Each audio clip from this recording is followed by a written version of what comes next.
اب اس میں حضور کی طرف سے حدیث سے سنیے. ایک حدیث ہے، بڑی پیاری حدیث ہے، حضور نے اپنے دور سے لے کر اور قیامت تک 5 ادوار کا ذکر کیا ہے. یہ حدیث جو ہے حضرت نعمان بن بشیر سے ہے رضی اللہ تعالی عنہ، اور مسند احمد بن حنبل میں ہے رحمۃ اللہ علیہ. حضرت نعمان بن بشیر فرماتے حضور نے ارشاد فرمایا تکون النبوۃ فیکم ما شاء اللہ ان تکون. لوگوں دیکھو، نبوت تمہارے مابین رہے گی جب تک اللہ چاہے گا کہ رہے. ثم یرفع اللہ اذا شاء یرفعها، پھر جب اللہ چاہے گا اسے اٹھا لے گا. کیا مطلب؟ میں رہوں گا تمہارے مابین جب تک اللہ چاہے گا، پھر جب اللہ مجھے اپنے پاس بلا لے گا، میری وفات ہو جائے گی تو دور نبوت ختم ہو جائے گا. ثم تکون خلافۃ علی منہاج النبوۃ،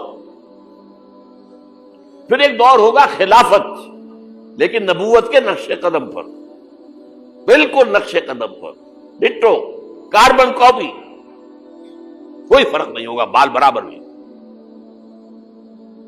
اس کو ہم کہتے ہیں خلافت راشدہ. حدیث میں ہے خلافت علی منہاج النبوۃ، فتکون ما شاء اللہ ان تکون، وہ بھی رہے گا جب تک اللہ چاہے گا. ثم یرفع اللہ اذا شاء یرفع، جب اللہ چاہے گا اسے بھی اٹھا لے گا. پھر تیسرا دور آئے گا، ثم یکون ملکا عاضا، پھر ایک کاٹ کھانے والی ملوکیت کا دور آئے گا. بادشاہت، ملوکیت، کاٹ کھانے والی، ظالم. یہ دور ملوکیت ہے. بنو امیہ، بنو عباس، یہ خلفاء نہیں تھے، بادشاہ تھے. یہ ملوکیت تھی. واقعہ کربلا کب ہوا؟ انہی کے دور میں ہوا نا. واقعہ ہررا کب ہوا؟ انہی کے دور میں ہوا. 3 دن تک مدینے کو مباح کر دیا گیا فوجیوں پر، لوٹو جس کو چاہو، ریپ کرو جسے چاہو، مدینہ. یہ ہماری تاریخ کے واقعات ہیں. پھر سینکڑوں تابعین کو شہید کیا حجاج بن یوسف نے. یہ ہماری تاریخ ہے کہ نہیں؟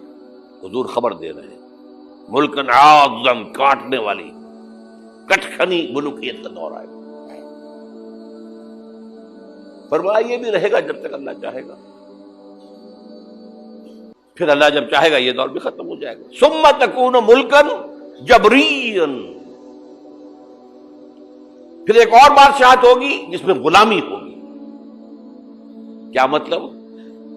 یہ پہلی ملوکیت مسلمانوں کی تو تھی، کلمہ گو تو تھے، جھوٹے تھے یا سچے تھے، کلمہ گو تو تھے. اچھا برے بھی تھے تو اچھے بھی تھے، بہت اچھے اچھے لوگ بھی پیدا ہوئے.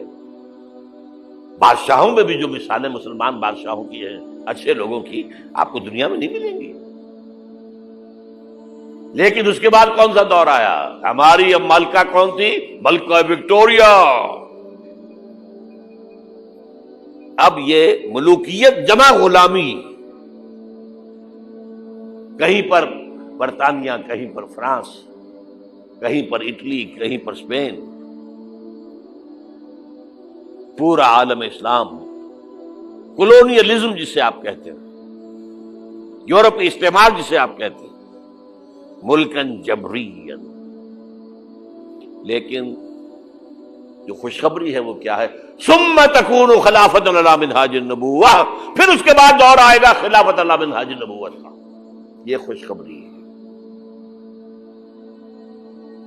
آج تاریخ کا قافلہ کہاں کھڑا ہے نوٹ کر لیجئے. وہ ملکن جبرین براہ راست ختم ہو چکی ہے. انگریز گیا، فرانسیسی گئے، ولندیزی گئے، ڈچ گئے، اسپینیئرز گئے، اطالوی گئے، سب گئے. عالم اسلام آزاد ہو گیا نا. لیکن بائی پراکسی انہی کی حکومت جاری ہے ابھی. انہی کے ذہنی غلام، انہی کے تہذیبی شاگرد، انہی کے غلام، انہی کے ایجنٹ آج پورے عالم اسلام پر حکمران. صرف یہ کہ پہلے وہ براہ راست حکومت کر رہے تھے، اب بائی پراکسی کر رہے ہیں۔ اپنے دور میں تعلیم دے کر ایسے لوگ پیدا کر گئے جن کی چمڑیاں تو کالی رہ گئیں، اندر سے یورپین ہو گئے۔ اور بیکاروں نے یہی کہا تھا، ہم جو نظام تعلیم یہاں بنا رہے ہیں اس کے نتیجے میں ہندوستان کے لوگوں کی چمڑی کی رنگت تو نہیں بدلے گی، لیکن اندر سے وہ بالکل بدل جائے۔ انہی کے غلام ہیں، انہی کی تہذیب، انہی کی عریانی، انہی کی بے حیائی، انہی کی بے شرمی۔ یہ دور انٹرم پیریڈ ہے، چوتھا دور ختم ہوا ہے، پانچواں آیا نہیں ہے، لیکن پانچواں زیادہ دور نہیں ہے، یہ دور آئے گا۔ پہلی بات تو یہ کہ آئے گا، اس میں نے قرآن سے بھی ثابت کر دیا، حدیث سے بھی ثابت کر دیا۔ اس میں جو شک کرے میرے نزدیک اس کے ایمان میں شک ہے۔ اچھا، اب جب آئے گا تو کس شان سے آئے گا؟ اب جب آئے گا گلوبل ہوگا۔ ویسے بھی اب دنیا گلوبلائز ہو چکی ہے، آج تو آپ کہتے ہیں دنیا کیا ہے، اٹس اے گلوبل ولیج۔ اب جو نظام بھی آؤگا گلوبل ہوگا۔ اب اس میں دو حدیثیں آپ سن لیجئے۔ اب جب خلافت اللہ منہاج النبوت آئے گی تو وہ کسی ایک علاقے کے اندر محدود نہیں ہوگی۔ حضرت ثوبان رضی اللہ تعالیٰ عنہ حضور کے ایک غلام تھے جنہیں آپ نے آزاد کر دیا تھا، انہیں عربی میں کہتے ہیں مولا، ان ثوبان مولا رسول اللہ صلی اللہ علیہ وسلم، ان ثوبان مولا رسول اللہ صلی اللہ علیہ وسلم۔ قال، حضور نے فرمایا صلی اللہ علیہ وسلم، قال النبی صلی اللہ علیہ وسلم، ان اللہ زوالی الارض، اللہ نے میرے لیے ساری زمین کو لپیٹ دیا، فرأیت مشارقہا و مغاربہا، میں نے سارے مشرق دیکھ لیے، سارے مغرب دیکھ لیے۔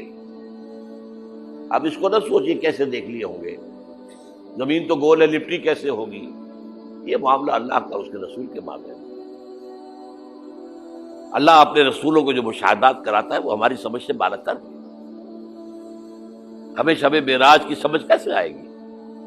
بہرحال حضور فرماتے ہیں ان اللہ زوالی الارض، زمین لپیٹ لی، فرأیت مشارقہا و مغاربہا، میں نے سارے مشرق دیکھ لیے، سارے مغرب دیکھ لیے۔ وَإِنَّ أُمَّتِي سَيَبْلُغُ مُلْكُهَا مَا ذُوِّيَ لِي مِنْهَا، سنو میری امت کی حکومت ان تمام علاقوں پر قائم ہوگی جو مجھے زمین کو لپیٹ کر دکھا دیے گئے۔ کوئی شک ہے؟ اگر شک ہو تو اپنے ایمان کی خیر بنائیے۔ یہ روایت صحیح مسلم کی ہے، صحیحین کی روایت جو ہے وہ تو سب سے ٹاپ۔ دوسری حدیث مقداد ابن الاسود رضی اللہ تعالیٰ عنہ،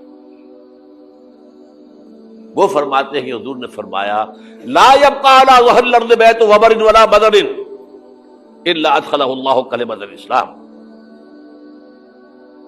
اس زمین پر نہ کوئی گھر بچے گا اینٹ گارے کا بنا ہوا، نہ کوئی خیمہ ہوگا جو بالوں کے کمبلوں سے بنا ہوا ہو، مگر یہ کہ اس میں اللہ کلمہ اسلام کو داخل کر کے رہے گا۔ بعز عزیز او ذل ذلیل، یا تو کسی باعزت کے اعزاز کے ساتھ وہ ایمان خود قبول کرے گا، اسلام اس کے اندر داخل ہوگا، اس کا بھی اعزاز ہوگا۔ وَلِلَّهِ الْعِزَّةُ وَلِرَسُولِهِ وَلِلْمُؤْمِنِينَ وَلَكِنَّ الْمُنَافِقِينَ لَا يَعْلَمُونَ۔ اور جو نہیں اسلام قبول کرے گا اسے نیچے ہو کر رہنا پڑے گا، یؤتُوا الْجِزْیَۃَ عَن یَدٍ وَهُمْ صَاغِرُونَ، انہیں اسلام کی سپریمیسی قبول کرنی پڑے گی۔ کوئی گھر نہیں بچے گا جس میں کہ اللہ کا کلمہ داخل نہ ہوگا۔ حضرت مقداد کہتے ہیں پھر میں نے اپنے دل میں کہا وَيَكُونُ الدِّينُ كُلُّهُ لِلَّهِ، یہ جو سورہ انفال میں الفاظ آئے ہیں، دین کل کا کل اللہ کے لیے ہو جائے تب تو یہ ہو جائے گا۔ اس خوشخبری کو سامنے رکھیے۔ حضور کا مقصد بعثت غلبہ دین، بھیجا گیا پوری نوع انسانی کے لیے۔ تکمیل اس وقت ہوگی جب پورے عالم انسانیت پر دین کا غلبہ ہو جائے، جیسے 1400 برس قبل عرب میں ہو گیا تھا، اور یہ ہو کر رہے گا۔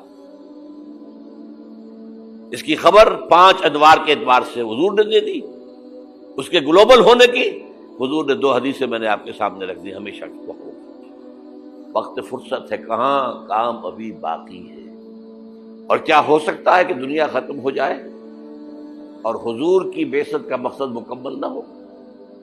ناممکن۔